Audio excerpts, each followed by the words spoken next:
और देखने में भी काफ़ी खूबसूरत लगता है। जैसे ख़ास करके जो हमारा बंगाल आसाम है, वहाँ पे रेसिपी में इसको यूज़ करते हैं, चावल में डालते हैं। तो इस सीडलेस वैरायटी का मेरे यहाँ अचार बहुत अच्छा बनता है कि वैरायटी है, बहुत ही फेमस वैरायटी है। फ़ॉरेन में भी एक्सपोर्ट इसको किया जाता है और हेलो अपने दोस्तों, सुगंध के मैं लिए। आयुष मिनी जंगल @रूफटॉप में आपका स्वागत है।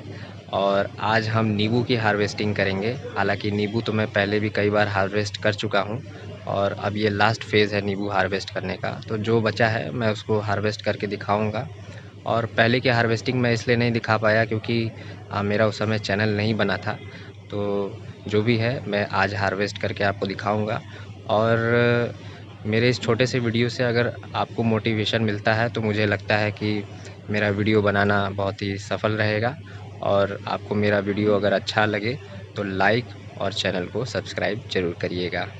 तो पहला नींबू जो हम हार्वेस्ट करने जा रहे हैं उसका नाम है गंधराज लेमन, जो कि आप नाम से ही समझ सकते हैं कि आ, सुगंध का राजा, क्योंकि ये अपने सुगंध के लिए बहुत ही जाना जाता है।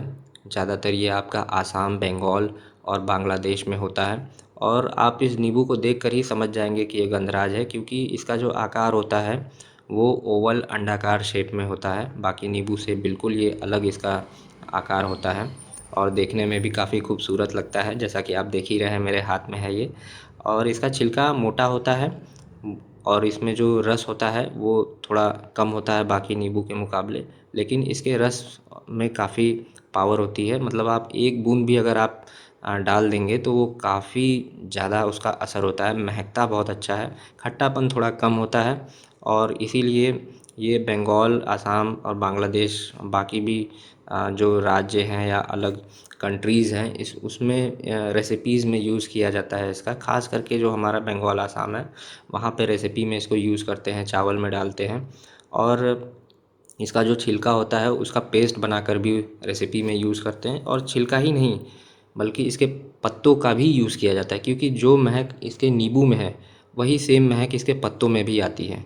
और अब हम चल रहे हैं अपने नेक्स्ट वैरायटी की ओर, जो कि सीडलेस लेमन कह सकते हैं, क्योंकि मैं थोड़ा सा इसके बारे में कंफर्म नहीं हूँ। जहाँ पे मैं पहले रहता था वहाँ पर इसका एक बड़ा पेड़ था, तो उससे मैंने कटिंग के थ्रू जो है 3 प्लांट्स जो है इसके तैयार किए थे और आज ये बहुत बड़े हो चुके हैं।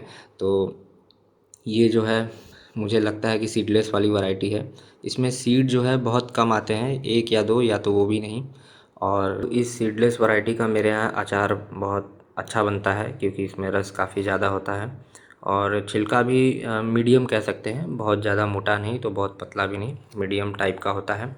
और ये साल में कभी कभी 2 बार, लेकिन ज़्यादातर 1 बार ही इसमें नींबू लगते हैं। और ऐसा क्यों है पता नहीं। ज़मीन में जब ये इसका जो मदर प्लांट था उसमें तो साल में 2 बार लगता था, पर गमले में इसकी परफॉर्मेंस उतनी अच्छी नहीं है जितना कि ज़मीन में है। अब ऐसा क्यों है मैं बता नहीं सकता, लेकिन जो भी है, जितना भी इसमें नींबू लगता है सॉलिड लगता है, अच्छा लगता है, एकदम बढ़िया। मतलब ऐसा नहीं है कि आपको उसमें रस नहीं मिलेगा, पूरा प्रॉपर मिलता है। तो अब हम आ गए हैं अपनी दूसरी सीडलेस वैरायटी वाले नींबू के पास। और अगर आप नींबू लगाने का सोच रहे हैं और साल भर आपको नींबू चाहिए, तो मैं आपको सजेस्ट करूंगा कि आप कुंभ काट और कोलकाता पाती लेमन लगाइए। सबसे बेस्ट होता है, बहुत ही भर भर के फ्रूटिंग उसमें होती है, नींबू लगते हैं। और अभी फ़िलहाल देखिए नींबू मेरे यहाँ ख़त्म हो गए हैं, और लेकिन उसमें अब फूल आना चालू हो गया है, जो मैं कुंभ काट और कोलकाता पाती के बारे में बता रहा हूँ। और ये देखिए ये मेरा तीसरा वही सीडलेस वाली वैरायटी है, तो ये तीसरा पेड़ है उसका। और देखिए ये पूरा ट्रे जो है मेरा नींबू से भर कर तैयार हो चुका है। और ये लास्ट फेज़ था हार्वेस्टिंग का नींबू में।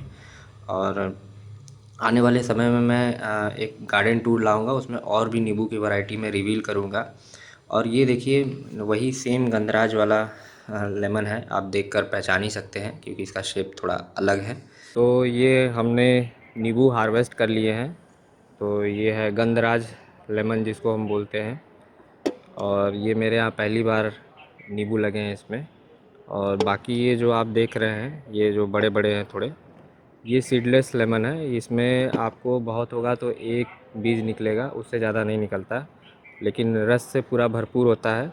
फ़िलहाल ये गंधराज भी बहुत अच्छी वैरायटी है, बहुत ही फेमस वैरायटी है। फ़ॉरेन में भी एक्सपोर्ट इसको किया जाता है और अपने सुगंध के लिए और रस के लिए जाना जाता है। और ये पूरे साल इसमें फूल आते रहते हैं और नींबू लगते रहते हैं। गंधराज की मैं बात कर रहा हूँ। और मेरे यहाँ तो अभी ये पहली बार लगा है, क्योंकि 2 साल का पौधा है। पिछली बार जब इसमें फूल आया था तो झड़ गए थे फूल, लेकिन इस बार इसमें टिका है और उम्मीद करता हूँ कि अगली बार इसमें और भी ज़्यादा नींबू लगेंगे।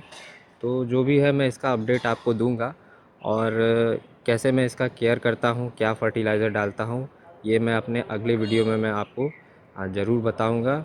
और कोई भी आपका सवाल हो नींबू से रिलेटेड तो आप मुझसे शेयर कर सकते हैं कमेंट के थ्रू, या किसी भी चीज़ का सवाल हो, किसी भी गार्डन से रिलेटेड। और नींबू की मेरे पास और भी वैरायटी है, जैसे कुंभकाट हो गया और कोलकाता पाती हो गया, ये सब भी बहुत ही अच्छी वैरायटी है। लेकिन उसका मैं आगे आपको वीडियो में दिखाऊंगा। आज धूप बहुत ज़्यादा है, गर्मी बहुत है, तो आज नहीं दिखा सकता। और आपको मेरा वीडियो पसंद आया हो तो लाइक ज़रूर करें और चैनल को सब्सक्राइब करें और अपने फ्रेंड्स लोग से शेयर करें।